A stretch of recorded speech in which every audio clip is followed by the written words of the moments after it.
Hey there, welcome back to the Working Mama podcast. I'm Carina and I'm so glad you're here today. If it's your first time, welcome. If you're a regular listener, welcome back. This is the space for working mums who are navigating one of the most significant and honestly one of the most underestimated transitions of their lives. Coming back to work after having a baby. And today I want to sit with something that I think so many of you are carrying around quietly. Not sure if it's okay to say out loud. That feeling of being at work, physically there, trying to focus, trying to show up, and missing your baby. Like a quiet ache that sits in your chest all day. Like part of you never quite made it through the door and is still at home holding and caring for your child. I want to talk about that today. I want to name it, understand it, and most importantly, I want you to walk away from this episode knowing that your feeling is completely and utterly okay. More than okay, that it makes sense, that it's natural. But also I want you to know that it does ease. So let's get into it. I just want to start by painting a little picture. And I want to see with you if any of this resonates. So you've gone back to work. Maybe you're 3 days a week, maybe more, maybe less. You did all the things that you were supposed to do as part of the transition back. You visited the childcare centre, you've done all the settling in sessions, you mentally prepared as best as you could. But nothing quite prepared you for that first day and first week back at work. You're either working from home or you're back physically in the office.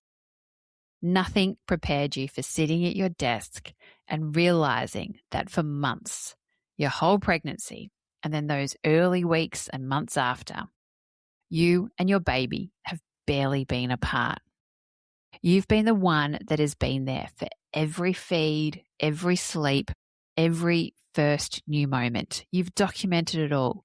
You remember it. You know that the time of the day, if it was 11 o'clock, you know exactly what they would or could or should be doing. And now there's just that, a gap, a hole and a void of what you would be doing at that time and a gap where that used to be.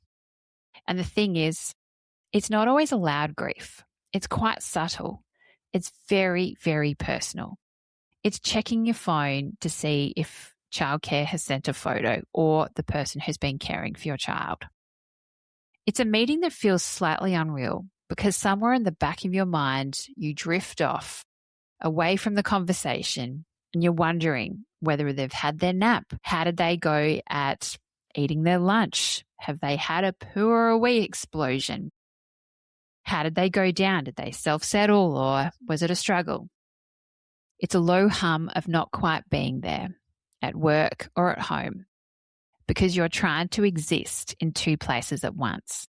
Your mind is in two places at once. Then on top of all that comes the guilt. That good old mum guilt rears its ugly head. The guilt for going back to work. The guilt for not being fully present at work. Guilt for the days where honestly part of you was a tiny bit relieved to have 5 minutes to drink a hot coffee in peace. Then there's also guilt about the guilt. Sound familiar? I certainly went through this. What you're experiencing has a name. Yes, we can put it in a little box. It's called maternal separation anxiety. And I want to be really clear about something. This is one of the most common experiences of returning to work after having a baby. It's not a sign that something's completely wrong with you. It's not a sign that you've made the wrong choice. It's a completely natural response to leaving someone that you love, someone that you have been wholly focused on caring for. Your feelings are completely normal. Now, maternal separation is defined as a mother's experience of worry, sadness, and guilt during short-term separations from her child. And it's common and also expected part of returning to work. It's not a warning sign. It's a normal part of this transition. But what's sad about this is that we don't talk about this enough. If you talk to most mums returning back into work, I am sure that probably 99% of them will say they've experienced this feeling. But do we talk about it? not too much. I'd also like to take a moment and I think also try and really understand, and let's try and make sense of all of this. I think it really helps to zoom out for a moment and look at the bigger picture about what you've actually been through, because I don't think we give ourselves nearly enough credit for it. You've spent 9+ months growing a human. And also, even before that, you've actually had to fall pregnant. And we know that generally it doesn't happen the first time round. Your body has changed. Your brain has changed. And I mean literally. Research shows that pregnancy actually restructures the maternal brain to prioritize your baby's needs and safety. Then you gave birth, and then you spent the months after in that total all-consuming immersion of early motherhood, the 4th trimester, with the feeding and the settling and the soothing and the watching and barely sleeping, completely focused on this one tiny person who needed you for everything. There's been no guidebook. You've had to work it all out because, as we know, every baby is completely different. And now, as society, you're expected to just go back to work, like there's just an off switch. Like you can step out of all that and into a meeting room and feel completely fine about it. And I'm sure, just as some colleagues will joke about, well, how was your holiday? It certainly is not a holiday. And of course, it doesn't feel fine. Of course, there's going to be an ache. You haven't done anything wrong by feeling this, and please know that. You've done everything right. You've built an incredibly strong bond with your baby, and now your whole system is adjusting to a new way of doing life. And that takes time. There's a concept I love called matrescence. And if you've listened to the Working Mama podcast for a while, I've done a number of episodes around this topic. And I distinctly remember the first episode that I did with Louise East on this. It was like a light bulb that went off when she explained what this is. And I love the concept. That's why I often talk about it. And I think it helps us make sense of this transition that we go through. And if you're not familiar with matrescence, it is the psychological and emotional transition of becoming a mother. And the idea is simply this. Just like adolescence, it is a recognized developmental life stage that takes years to move through. Not days, hours, or weeks, years. Matrescence is the same. Becoming a mother changes you, your identity, your values, your sense of yourself in the world, and that transition doesn't happen overnight. Which leads me to something I want you to hear. Coming back to work after having a baby is a transition that takes months, not days or weeks. Please be patient with yourself. You are going through something genuinely significant, and you deserve the grace of time to find your footing. And the research backs this up. A study tracked mothers from just before their return all the way through to 6 months afterwards and found that stress about going back to work was the highest at the beginning, and then it gradually eased over those months. Not in the first week, but over time, over that 6 months. So if you're in the thick of it right now and it feels really hard, I want you to know this is the hardest part. It won't always feel like this.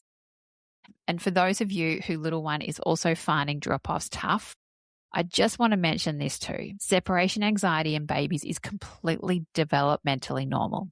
It typically peaks somewhere between 8 and 18 months.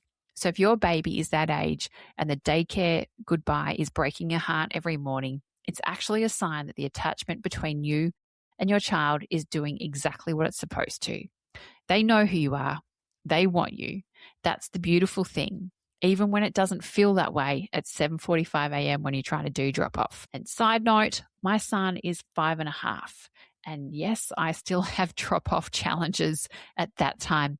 And last week it cost me a couple of cookies from Woolworths in order to get him to stay and just have a good goodbye. So it still happens even at 5.5. But research also shows that 100% of babies experience some form of separation anxiety. It's a normal developmental milestone and nothing is wrong. Also, I want to touch on something practical that I hear about so often because I think it feeds directly into that feeling of never quite landing anywhere.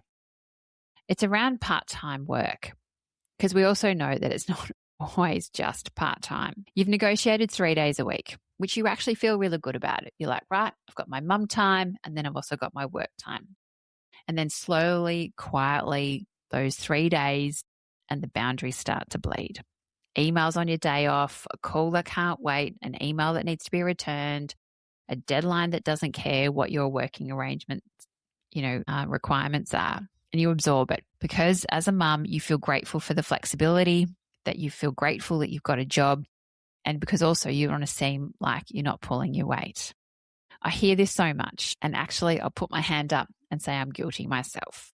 Even working 4 days a week now, next Monday, I've said, yes, not a problem. I will go into the work office for a few hours when actually it's my unpaid day.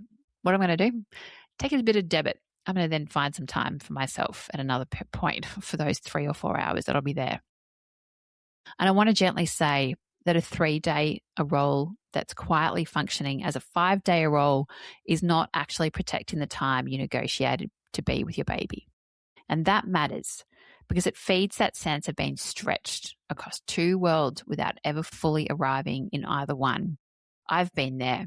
I've tried to do way more at 3 days. And I remember having both of my kids screaming and like being destructive when I was trying to do a work call, and it was on my day off. And it was just, for me, a real juncture of like, okay, this is not working. Something's got to change here. And that for me was my moment of going, no, this is then 4 days. I was doing the work, I might as well get paid for it. And it was tough because I really wanted to carve out that time to be just 3 days. And that was always what I'd planned. But yeah, something that had been probably bubbling away helped me make that decision. But trust me, it's tough when you also have that all come together head on.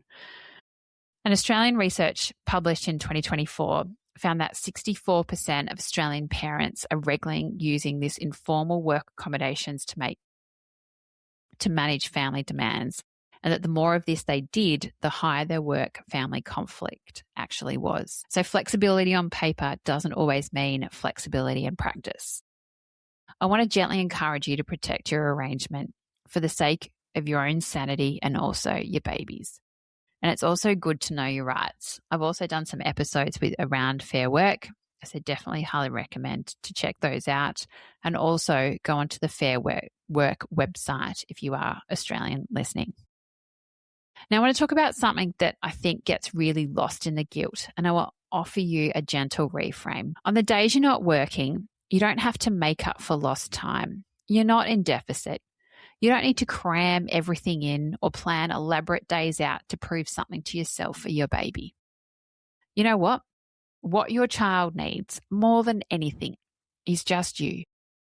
Present, unhurried, unfiltered, just looking at them. Young children don't remember the expensive day trips. They remember the feelings of you getting down on the floor with them.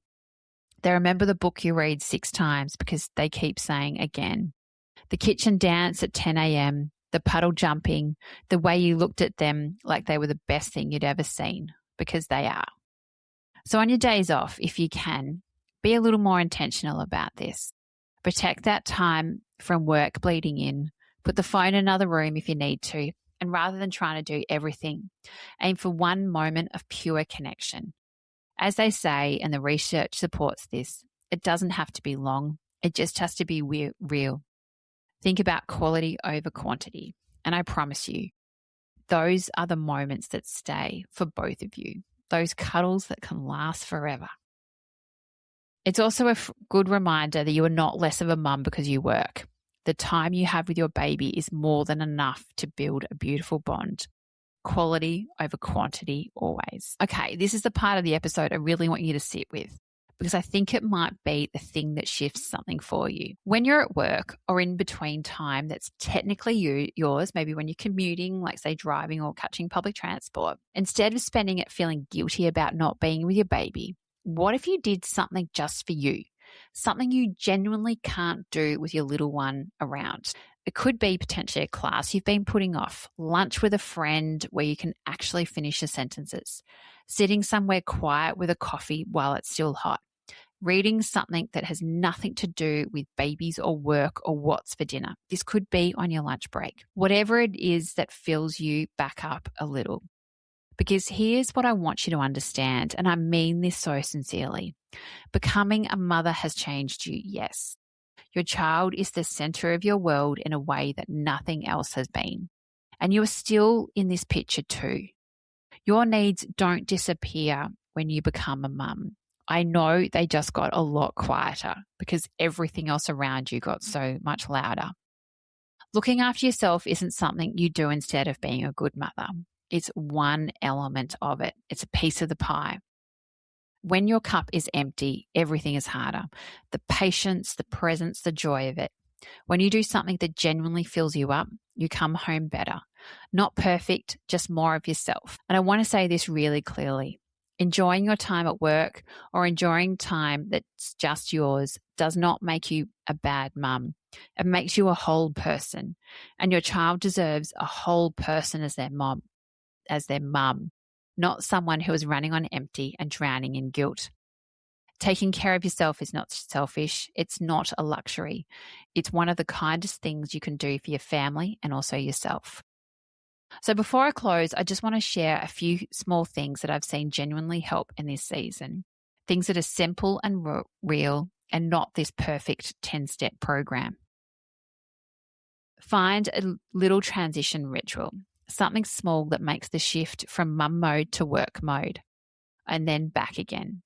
Maybe it's a specific playlist on the drive-in or 5 minutes in the car before you walk through the door or a coffee only you make on work days. These tiny anchors actually help your nervous system settle into where you are right now. It can also be changing your clothes even at the end of the day of saying, right, I've gone from work mode and now I'm back in mum mode. Make your goodbye consistent and calm. Babies settle better when drop-offs are brief, warm, and the same every day. A long, drawn-out goodbye can actually make things harder for both of you. Short, loving, confident, and then go. You can have a cry in the car if you need to. And you know what? That's perfectly okay too. Everyone's done it. Give yourself one check-in point during the day. Maybe you look for a daycare update at lunchtime and then you put your phone away. Constantly checking keeps your anxiety switched on all day. Whereas one structured moment of reassurance lets you breathe and then be where you are. Chat to your childcare carers or whoever's looking after your child on that day and check in about their day. When you know that they've had a good morning, they ate well, they've slept, it actually fills that blank space that I was talking about earlier. Knowledge is genuinely calming. And also give yourself a 90-plus day runway about the return to work. I'd even say 6 months. You are not supposed to be fully yourself at work in the first few weeks. It's a crazy expectation. Have an honest conversation with your manager early. Let them know that you're in transition. And trust me, this is one of my biggest things I want to change about this return to work, that is a transition. It doesn't, physically you're there, but trust me, the mental and physical transition takes about, I would say, 3 to 6 months. And also set realistic expectations in this period. Most managers will appreciate you telling them rather than discovering it later. I want to close today by speaking to the mum who has dropped her baby off this morning and cried the whole drive in. Or if you're the one who's sitting at your desk right now, going through the motions, feeling like she's failing at everything because she's not fully anywhere. I see you and I want you to hear this. You are not failing. You are not a bad mum. And you are not alone in this journey of motherhood. The way you feel, that missing, that ache, that pull, it's not a sign that something has gone wrong. It's the most natural thing in the world. You've spent the better part of a year, maybe even longer, completely focused on this little person. You're the whole world. Of course your heart is still with them. Of course it takes time. Give yourself that time. Not a few days, months. Be gentle with yourself in those months. Protect your days off. Do something for yourself when you get the chance. Look for the small moments of joy with your baby rather than trying to make up for the time apart. And trust, because the research and honestly the experience of so many women in this community backs this up. It does get easier. I know that it can be hard to hear. Not because you stop loving your baby, because you both find your rhythm. You both build trust in the people caring for them and each other. They grow and they settle, and so do you. You've got this. Even on the days it doesn't really feel that way, you've definitely got this. We see you and we're with you. If today's episode resonated with you, I'd genuinely love to hear from you. Send me a DM on Instagram at Working Mama Community and let me know where you're at, what's feeling hard, what's helping, and what you wish someone had told you before you went back to work. Your story might be just the thing another mum needs to hear. And that's how this community grows, and I'm so grateful to be a part of it with you. Thank you so much for spending time with me today. I would greatly appreciate if you could also share this with another fellow mum. And also, if you could leave a rating on Apple Podcasts, a big thank you to you. I really appreciate it. Take care of yourself, and I'll see you on the next episode.